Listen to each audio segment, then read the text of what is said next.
I spent my nights at my cousin's motel, which was on the outskirts of Baton Rouge. It was a pretty quiet job, and since I'm a real night owl in the summer, I preferred to be there instead of staying at home with my parents stressing me out, so I could enjoy movies, read comics, and order food, while getting paid for it. I was happy remembering those days. But there is one night in particular that always makes my body break down every time it comes to mind. The one that made me think I had seen the most terrifying thing in my life. It all started with the motel's fire alarm going off like crazy. The signal automatically alerted the fire department, so officially I just had to make sure everyone evacuated the place, but deep down we knew that, since the motel was all my cousin had to survive and he was a mess with his insurance payment, there was an unwritten rule. If there was a fire signal, the person on duty had to try to put it out before everything went up in smoke. So with that in mind, I saw some smoke coming out of one of the rooms, number 202, and I ran with my fire extinguisher. When I arrived, I was relieved to see that the fire was small, just a flash in a metal jar in the middle of the room. So without hesitation, I released the extinguisher, and in minutes I managed to put it out. How heroic I felt.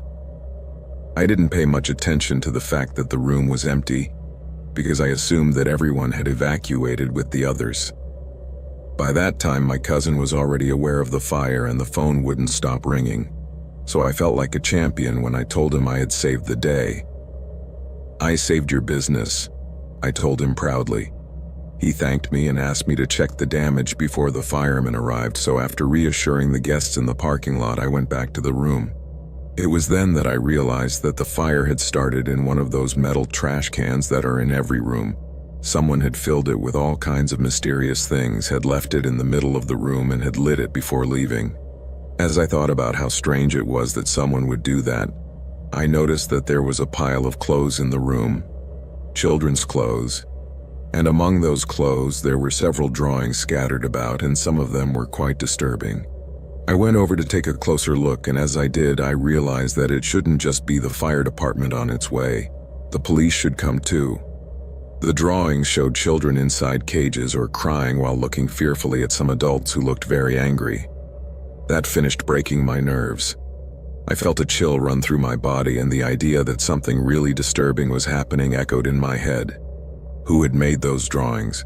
Why were there children's clothes in that empty room? My mind began to fly from one idea to another, considering the worst and feeling more and more certain that I was facing the revelation of something chilling. I couldn't stay there, so I quickly left the room, trying to process what I had just seen. And once outside, I noticed the crowd of guests looking at me with curiosity and concern. At that moment, somehow my role changed from manager to investigator. I had to find out what was going on there, who was behind it all, and why they decided to set the fire. That night became a nightmare from which I couldn't escape so easily. The atmosphere was very charged, and the hotel was shrouded in an eerie air that gave me goosebumps. However, things became even more chilling when I noticed another drawing lying in the hallway. This one was of a child crying over another who looked dead, while some adult figures were laughing out loud. It was so disturbing that although the smoke was still causing me to feel hot, my body felt frozen, and I had chills. In that moment, without thinking twice, I decided it was time to call the police to inform them of what I had found. First, I did the obvious, checking the motel register to see who had booked room 202, and more importantly, if there were children associated with the booking. But what I discovered left me perplexed. There was only one name on the reservation: Christopher Odom. What was a guy doing alone with a bunch of kids' drawings that were so horrible? It seemed unlikely that an adult had nothing to do with it. Those clothes scattered on the floor also disturbed me greatly. I had no idea what it was all about, but now I was very sure that something dark was hiding behind this event. Above all, I had the suspicion that this fire was no accident. Shortly afterwards, the fire department arrived and began inspecting the area, making sure it was safe for the other guests to return to their rooms. Meanwhile, I took the opportunity to ask people in the parking lot if they knew someone called Christopher Odom, but they all looked at each other and no one raised their hand or recognized the name. It was as if the guy had never existed. After everything calmed down, I assumed that this Christopher had fled the motel with the others. The police arrived shortly after the firemen had started their work, and I immediately showed them everything.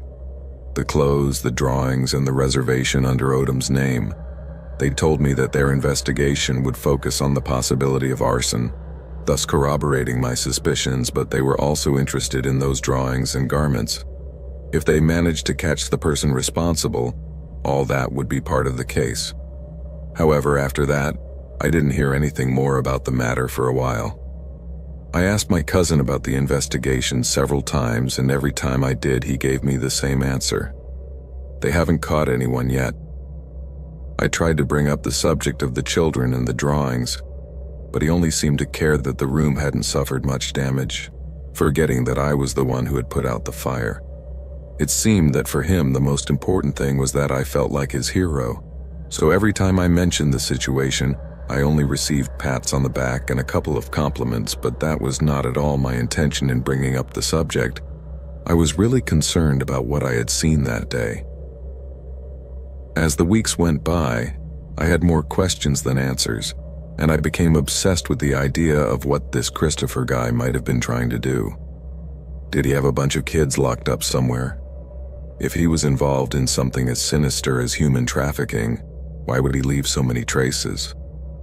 However, sometimes I thought that he himself had been an abused child trying to cry out for help in some way.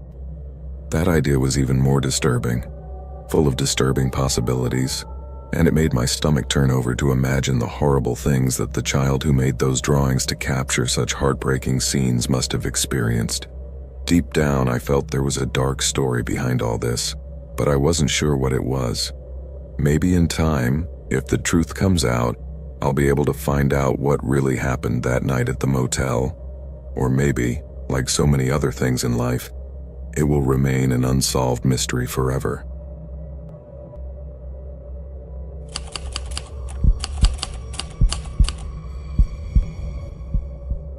I'm sorry if I'm not the best storyteller, but I have something really creepy to tell you. This didn't happen to me, but to my mom, who worked in a motel in Los Angeles in the 90s.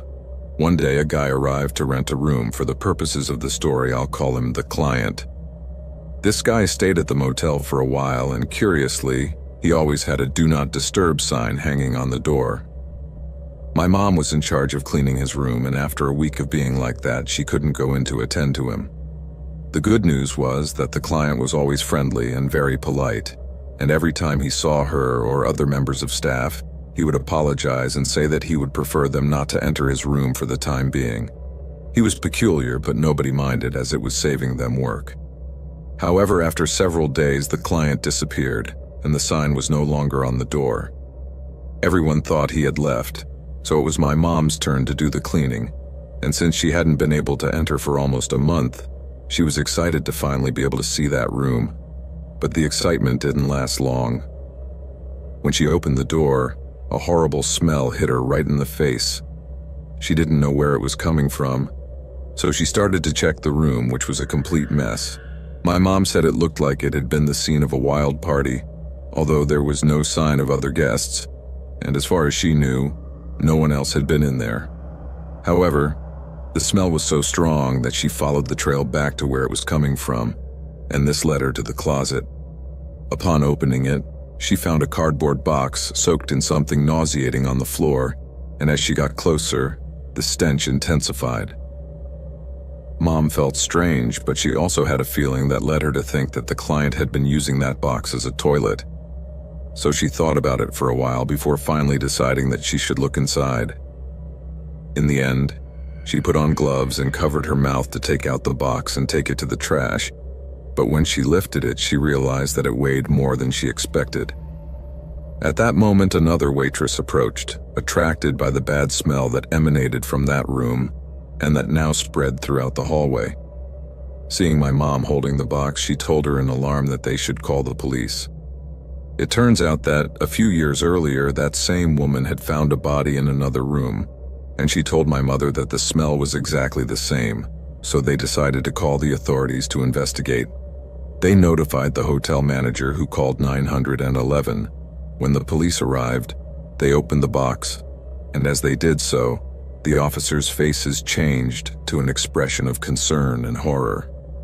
One of them told the other to call a coroner immediately, as they had a 419 code, which my mom later learned was the code for a dead body. My mom wondered how a corpse could possibly fit in that box, which was about the size of a shoebox, but here's where it gets really creepy. And that's that it wasn't a body that was inside the box, but a severed head. I don't know many details because this happened almost 30 years ago, and I couldn't find any files on the subject before telling you all this. I only have my mom's story, and she told me that the head belonged to a prostitute who had disappeared several weeks earlier. The hotel gave all the customers' information to the police, but that didn't help much, because it turns out that the guy had stolen a credit card and pretended to be the owner of that card. Just imagine getting a visit from the cops accusing you of something horrible after losing your card on a normal day.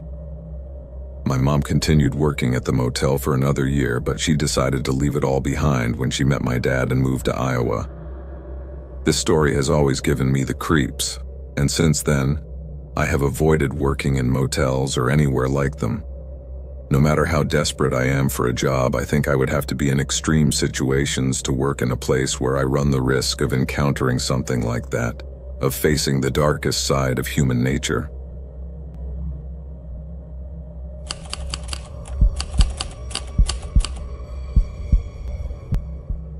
It was the summer of 2005, and after my first year at university, the time away from my new friends was starting to get to me. One August night, my university friend Carla, who had come from out of town, was organizing a birthday party in a motel and wanted to invite a bunch of friends to get together there to drink and relax. I arrived a little late, and to be honest, I had barely started driving since I started university. I remember that at that time I was a bit naive, and it seemed that I had that friendly face that attracted strangers to approach me and want to help me, even when I wasn't in trouble. I really wanted to go to Carla's party, so I got in the car and headed for the motel on the outskirts of town.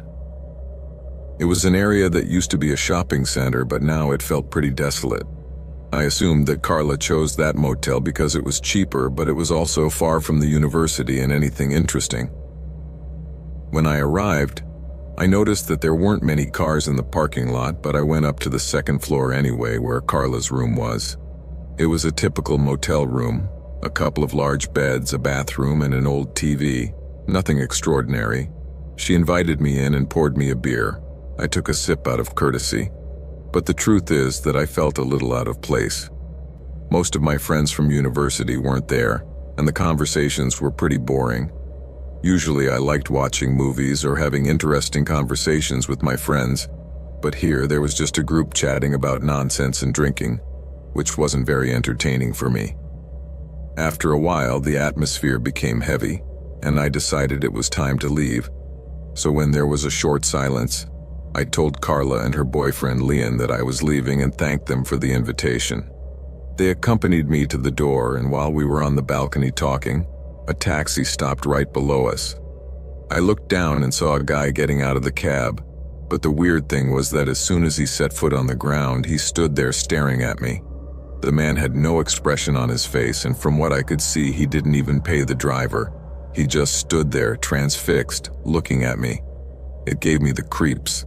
After making eye contact for a few seconds, the guy started to smile in a very disturbing way, as if he knew he was scaring me, and he liked it.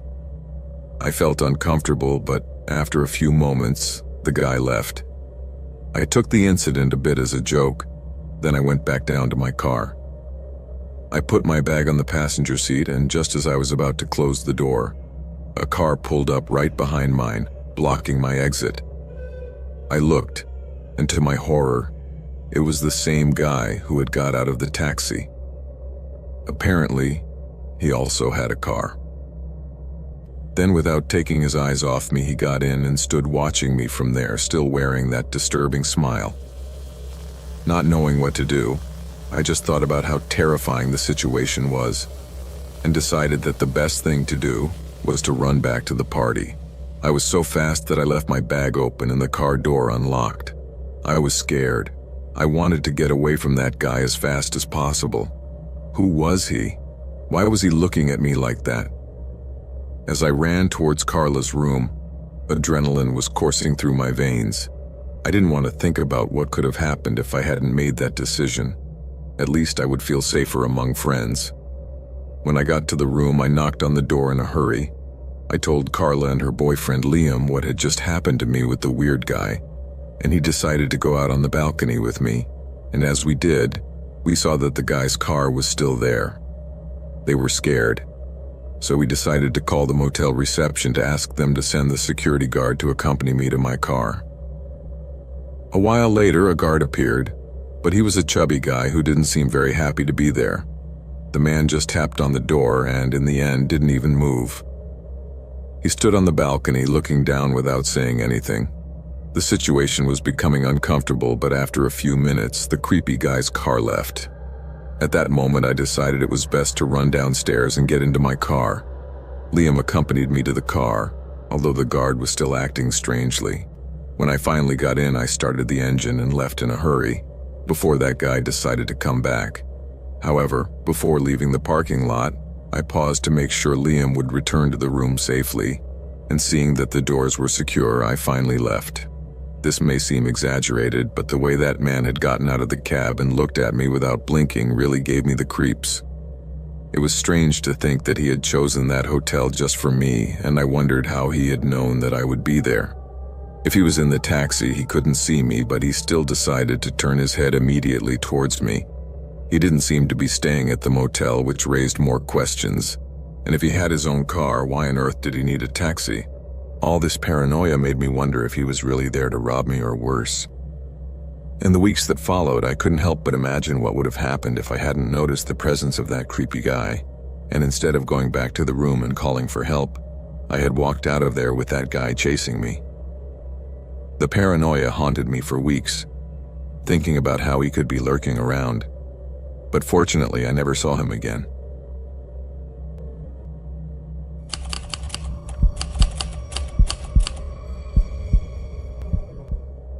The story begins with Luke and his wife Sarah. They had been together since they were teenagers, but in recent years everything had become a little strange between them. Suddenly, Luke noticed that Sarah was distancing herself. She always had excuses for going out and never really told him where she was going.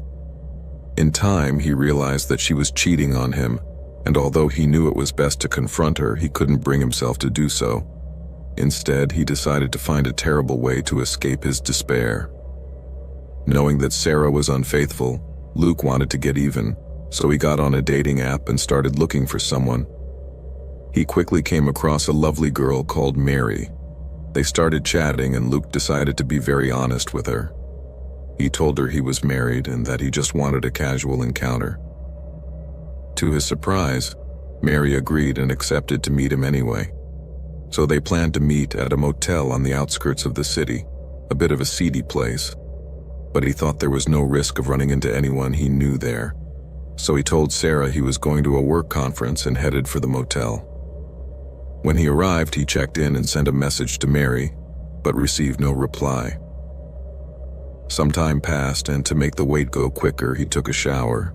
But when he came out, Mary still hadn't arrived, so he began to worry. Finally, he received a message. "I've changed my mind. I'm sorry, I won't be able to make it." Luke felt a knot in his stomach when he read the message and realized that he had made the wrong decision from the start. Perhaps fate was sending him a sign, so instead of returning home and facing Sarah, who would surely have many questions, he simply chose to avoid her and curled up in bed, feeling miserable.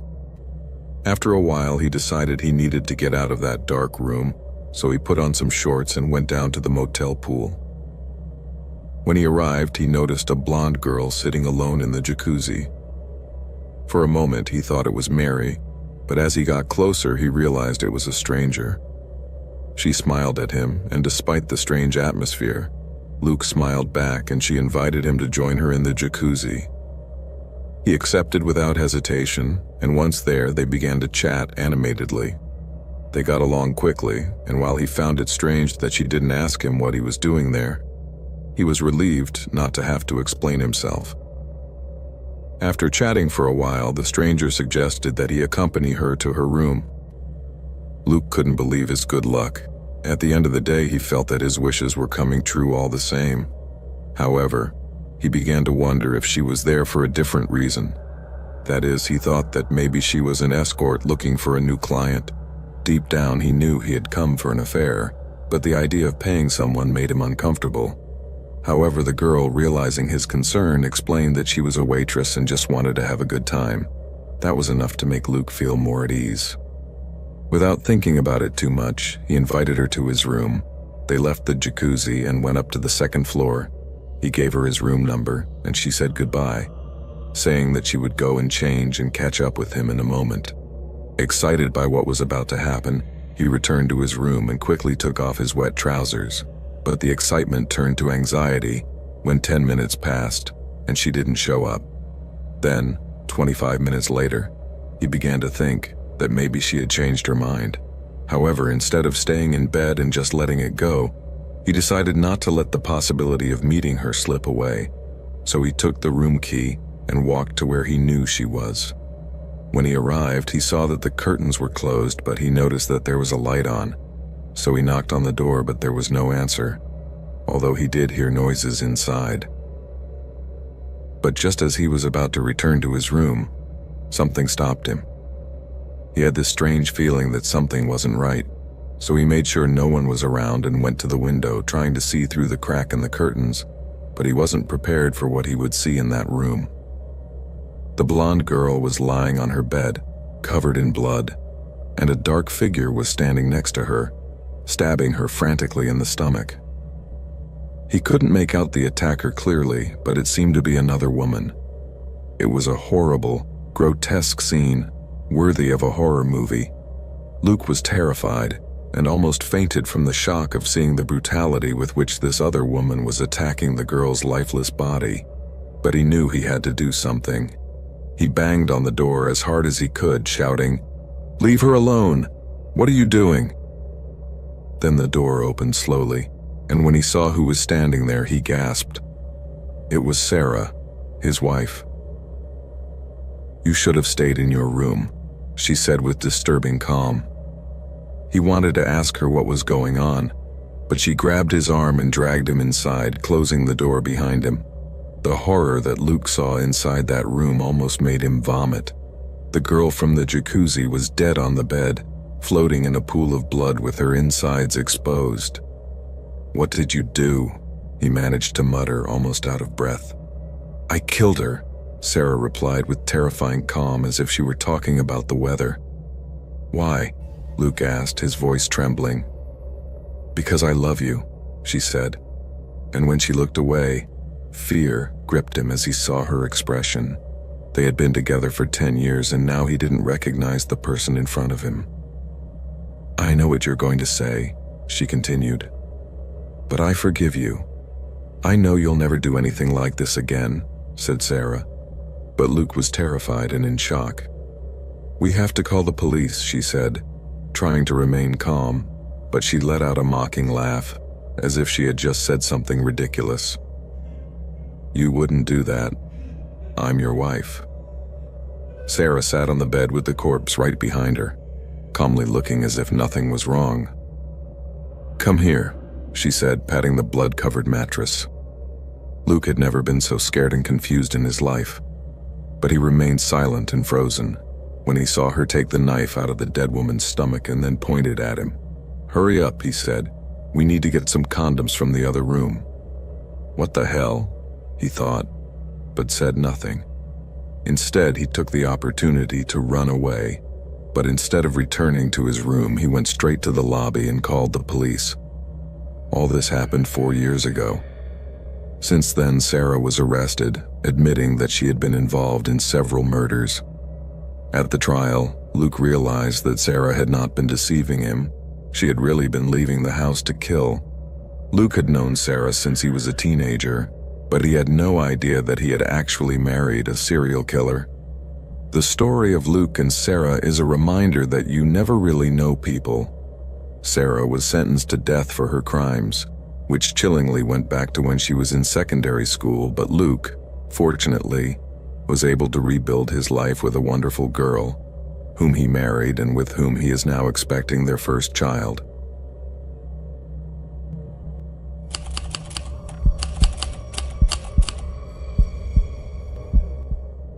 don't go to many vacation destinations or stay in hotels very often, but last year I had a drama at home that forced me to leave for several days. I had to find a hotel nearby and stay there until I could sort everything out.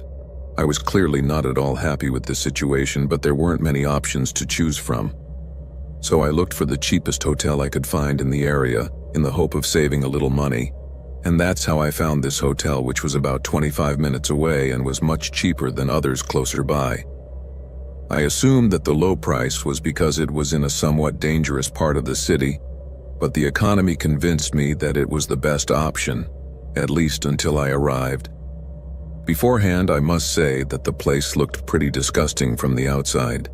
There was rubbish scattered everywhere, and the building looked like it had seen better days a long, long time ago. The online photos showed modest but well-maintained rooms that were decently clean, and a mediocre but equally acceptable lobby, so I was a little surprised by what I found later.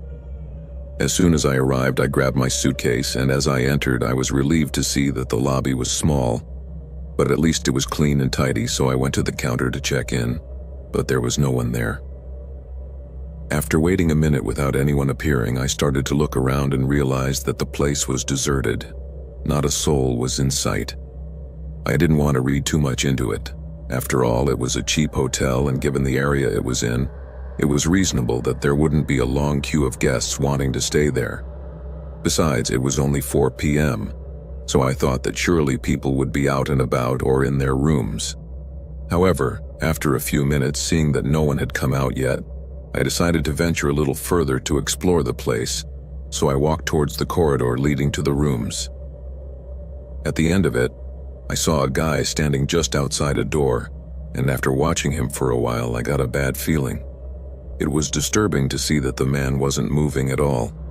After taking a quick look, I went back to the desk, and just as I was about to ring again, a man appeared from behind. I was surprised to see him because he appeared out of nowhere, and honestly, he looked like a ghost. The guy had almost no life in his eyes, you know. One of those people whose empty, dull gaze makes them look like they're living dead. He asked me my name. Then he gave me the room key and left as quickly as he had arrived. I looked at the card, and the room number was 16, and seeing that it was a low number, I knew it was on the first floor. When I went to my room, I noticed that the hallway was even more gloomy. The faded burgundy carpet and the dim, flickering lights did nothing to alleviate the bad vibe that everything gave off. For a moment, I thought it looked like the perfect setting for a horror or crime movie, and I laughed a little at it. But what could I expect for that price? As I walked down, I realized that it was right at the end where I had seen the guy standing. I couldn't tell if he was outside my room or not, but the feeling of being watched was creepy. Although I hadn't been to many hotels, I remembered the discomfort of the thin walls that allowed you to hear everything. However, in this case, it was the opposite. What was really strange was that, as I walked, I didn't hear anything. There were no televisions on, no conversations, no typical noise of couples going about their business, nothing. Just an eerie silence that made my hair stand on end. Finally, I reached my door, and with a little nervousness, I scanned the card and went in. Inside, the room was small and definitely old, but it was in acceptable condition. And anyway, it was just what I needed, a decent place to sleep and do my things. So as long as it was clean and there was water, that was enough for me. The rest was accessory. I took a look at the bathroom to see how it was, and well, it was small. Just a shower for one person, a toilet and a sink, the basics, but it was clean, so I closed the door and sat down on the sofa to watch something on TV. Honestly, I wasn't surprised that the TV didn't work, so I only had my phone to distract me. After an hour of trying to keep myself occupied, I suddenly heard a knock on the door. I was startled because it sounded like a hammer blow. The door didn't have a peephole. I walked over there slowly, and when I got there, I turned the security latch just in case. I opened the door a little, feeling that strange mixture of curiosity and fear, and found that the guy I had seen before was right in the hallway, just a few centimeters from my door. Our eyes met when I opened the door, and that made me a little nervous. "Hello, do you need something?" I said to him, but he didn't reply. He just stood there looking a bit lost, so I added, "Hey, what do you want, mate?" trying to look unconcerned. The guy, on the other hand, seemed a bit nervous and told me that he had been in my room before and that he had left something important in one of the drawers. I replied that it was no problem, that I could quickly go and get it, and I started to close the door, but as soon as I did, he pushed it hard, slamming it against the security latch. This caught me off guard and immediately put me on alert. Now my heart was beating a mile a minute because something about his attitude gave me the creeps. "It's in the top drawer of the dresser," he muttered as he stepped back a little. I turned and went to the dresser, opening the drawer to look for what he was talking about, and to my surprise, I found a small box with tape on top. I picked it up and noticed that it was empty. It hardly weighed anything, so I walked back to the door and opened it a little more, showing the box to the man. "Is this what you were looking for?" I asked him. He nodded and held out his hand, so I went to slide the box into the opening for him, but it was a bit too big for that. I tried from every possible angle, and I looked like a complete idiot, but it just wouldn't go in, and the guy was looking more and more impatient. Although I didn't trust this place at all, part of me thought that, as I had definitely left something behind, maybe it wouldn't be so bad to open the door for a second. As I moved the latch, the man lunged at the door, pushing it so hard that he made me fall. Suddenly, he had a gun pointed at my face and was shouting at me to go back into the room and stand against the wall. I couldn't believe how loudly he was shouting. It was as if he wanted to make the whole building shake. The guy took my suitcase while I could only watch, paralyzed. And when he was about to leave, he came up to me, put the gun very close to my face, and stared at me. The anger in his gaze froze me in my tracks. I was trembling with fear, feeling sure that I was about to die at the hands of this guy, cursing myself for not having wanted to pay a little more for a hotel in a decent location. But instead of pulling the trigger, after a few seconds, the guy backed away and ran off with my stuff. I stood there in shock, staring at the floor for what must have been minutes, but to me it felt like hours. It all happened so fast, it was like a nightmare. When I finally managed to compose myself, I left the room and went straight to the reception, but the guy there looked at me with an eerie calm, as if he hadn't heard a thing, and there was no one else in the place. I would love to say that I confronted him and complained about what had happened, but no, I did nothing. I just stood there, embarrassed and confused.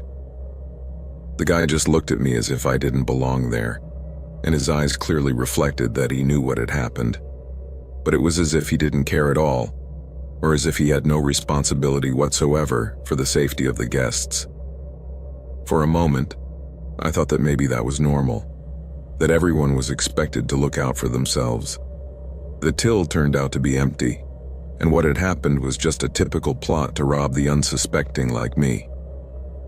What wouldn't get out of my head were the guy's eyes, full of fury, and the gun ready to fire. I don't know why he didn't do it. Maybe he thought that if it was just a robbery, no one would come after him.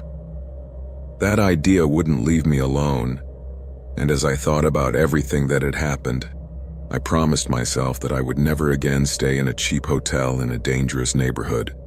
It was definitely the last time.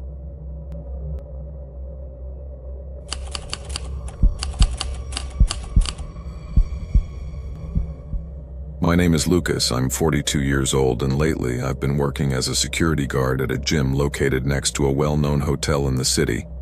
I was hired to look after the place at night, making sure that nothing strange happened and that no one entered. The gym only opened during the day, and the city where it was located had been dealing with a wave of brutal crimes. There had even been gruesome murders, both in the streets and in people's homes.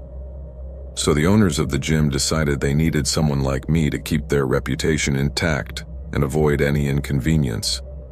The owners of the gym were the kind of people who didn't believe in modern technology.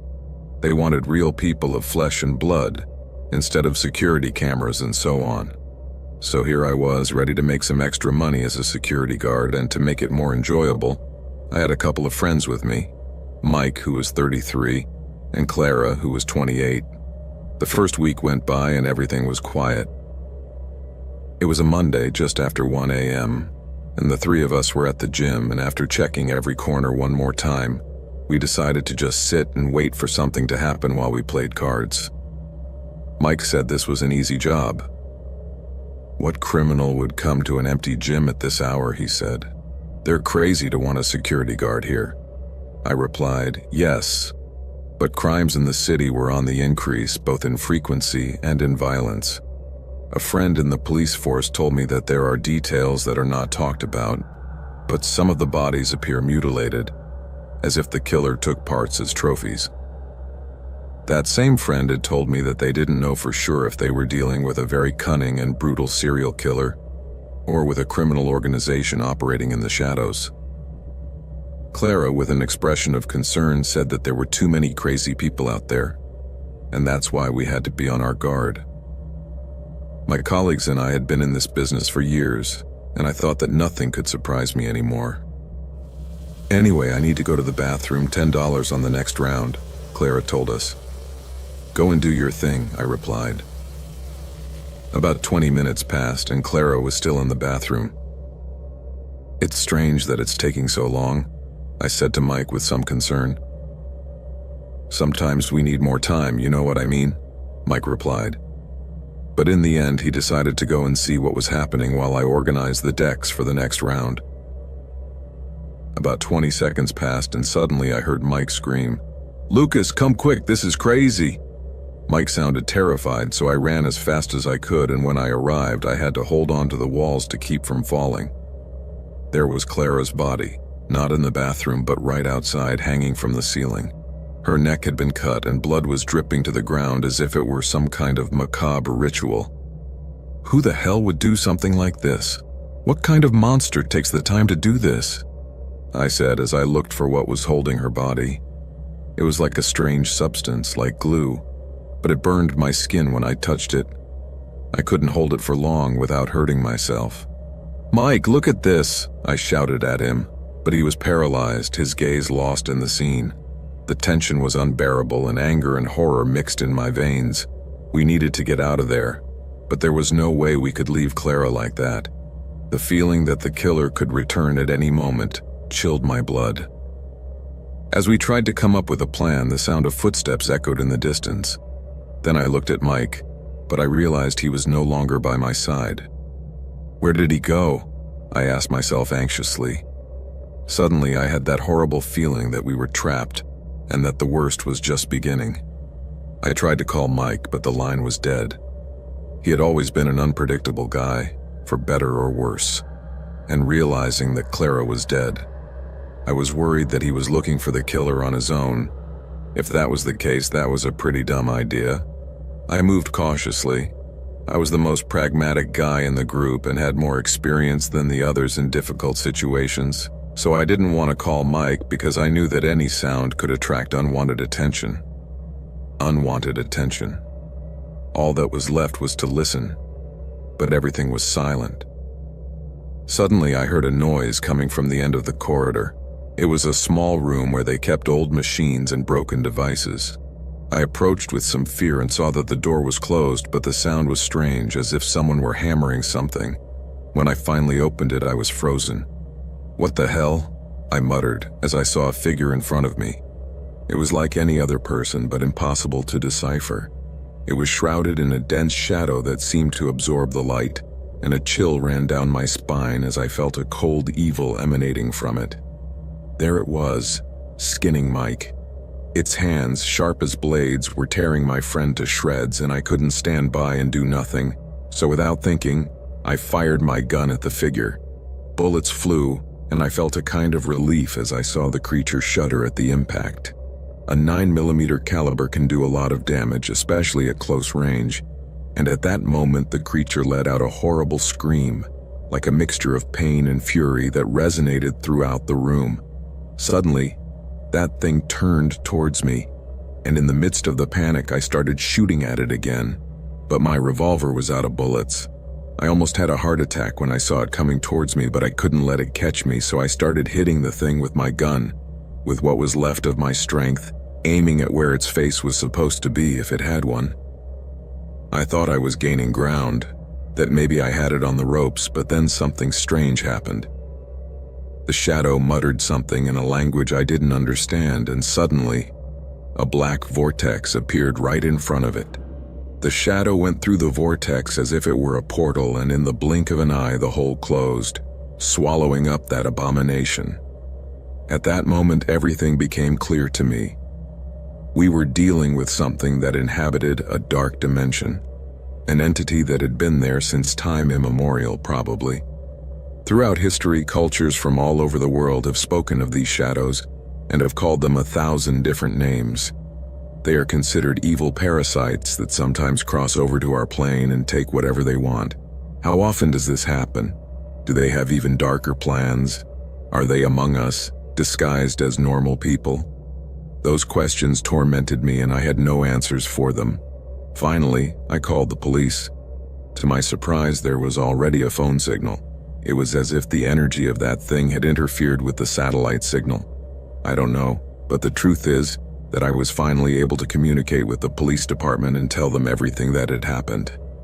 A few minutes later, they arrived at the scene, and while a group of forensic experts took charge of collecting the bodies and clearing the scene, I was taken to the department to make a statement.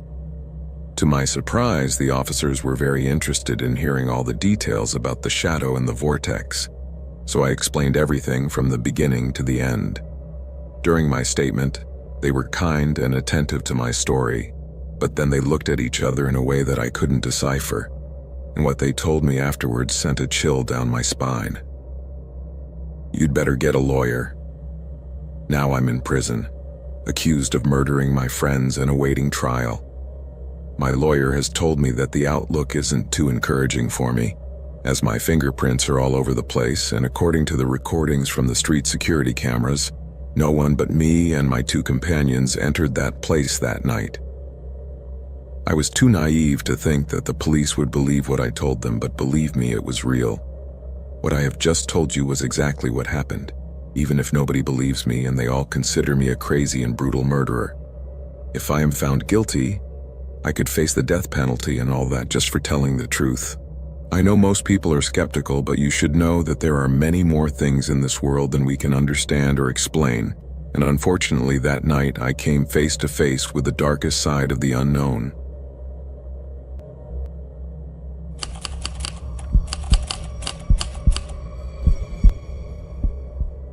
When I walked through the door of the only hotel across the street, a shiver ran down my spine. The place reminded me of my grandfather's old house with its worn wallpaper, wooden floor creaking with every step, and a musty smell clinging to the air. I was overcome with discomfort, but I had no choice but to stay the night. My car had broken down on the lonely road to the village. As I walked toward the reception, the manager greeted me with a friendly smile, but I couldn't help but notice the deep wrinkles on her face. She handed me a pen and a registration book, and I suddenly wondered how long it had been since anyone had written anything in that old notebook. After filling in my details, the woman gave me a rusty key and told me that my room was 308, located on the 3rd floor. I remember that her voice was soft and comforting, but there was a distant glimmer of sadness in her eyes. As the elevator was out of order, I crawled up the stairs with each step echoing in the deserted corridor. I felt as if I were being watched as I advanced, and the doors I passed seemed to creak and groan at every turn. Finally, I reached my room, took a deep breath, and opened the door. Then a wave of dampness hit me, and I wanted to hold my nose to avoid feeling nauseous. It was almost completely dark, so when I turned on the light, my gaze fell on a small bed, a shabby desk, and a wardrobe that looked so tired that I preferred not to open it. I flopped onto the bed, eager to sleep, but mysterious whispers began to fill the room. I tried to find out where the sound was coming from, but it seemed to be coming from everywhere. The walls were vibrating, and I had the impression that something stranger than a simple tremor might be happening. Suddenly, I heard a faint noise as if something were struggling, and I turned quickly, expecting to see someone with me, but I was completely alone. I drew a pattern in my head, saying that it must be the result of my imagination. However, my nervousness grew as I looked around the room, and I could tell that the whisper was coming from the wall behind me. Curiosity made me move closer, looking for something hidden And then I became aware of a small hole in the wall, and just as I was deep in thought, a gust of icy air came in, even though the windows were closed. The room grew colder, and a shiver ran through me as I felt that someone was watching me.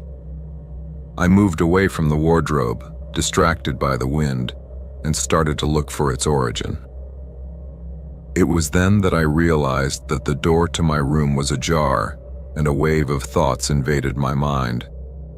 I was sure I had closed it. I walked to the door and poked my head out into the corridor, hoping to discover something that would explain the situation, but everything was overwhelmingly silent. I returned to my room, ignoring the hole in the wall, and got back into bed. And as I lay there, the whispers became clearer and more constant. They were clearly coming from the walls. The echoes reminded me of old fears that I would rather forget, and suddenly, the murmurs were joined by a faint tapping, as if someone was trying to connect with me through the unknown. I considered the possibility that the noise was coming from the neighbors, and I wished it were. But as the night progressed, the whispering grew in intensity, filling the room with an unsettling urgency. I thought about going out and telling the receptionist that the noise from the next room was unbearable, but I knew I wouldn't be able to muster up the courage. So I buried my head in the pillow, crying silently and asking Morpheus to take me to a restful sleep, and he seemed to listen to me, because I soon gave in to tiredness and fell asleep. But in a moment of sudden fear, I woke up with a start and looked at the hole in the wall again. Curiosity made me go closer, and although I hesitated a little, I finally bent down and put my hand through the opening, trying to enlarge it. But my hand didn't fit, so I decided to look out, and what I saw made my heart skip a beat. 2 eyes staring at me. I froze in terror, quickly turning my head around, hoping to see anything but that. But nothing. When I looked again, those eyes were still there. I felt trapped in a horror movie, and as I looked to the left, I noticed that the next room was full of colorful parrots. Parrots. It was surreal, and I couldn't understand why there would be such noisy animals in a room next to mine. Determined to understand what was going on, I ran to the reception desk and told the girl what I had witnessed. "I can't believe what I saw. There are parrots in the next room," I said, hoping to find support. But her expression turned cold. "We don't keep parrots here," she said dismissively. I tried to explain. "But there are parrots. They're making a racket." "Sir, you're mistaken," he replied, refusing to investigate. He informed me that checking occupied rooms was not part of their policy, and then he simply turned his back on me and left. And there I was, frustrated and feeling powerless.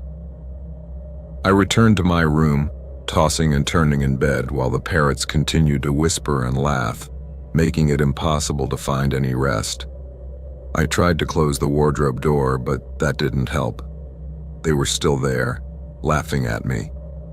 I wondered if those on the other side could hear the racket too, or if they were as oblivious as I was to the madness of a hotel with parrots, as if they were trapped in a ridiculous situation.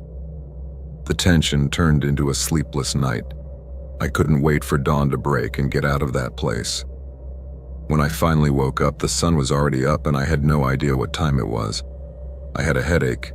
My knuckles were sore from all the tossing and turning, and I just wanted to run away. Without stopping for anything, I picked up my things, jumped straight into my car, and decided that I would never set foot in that strange old hotel again.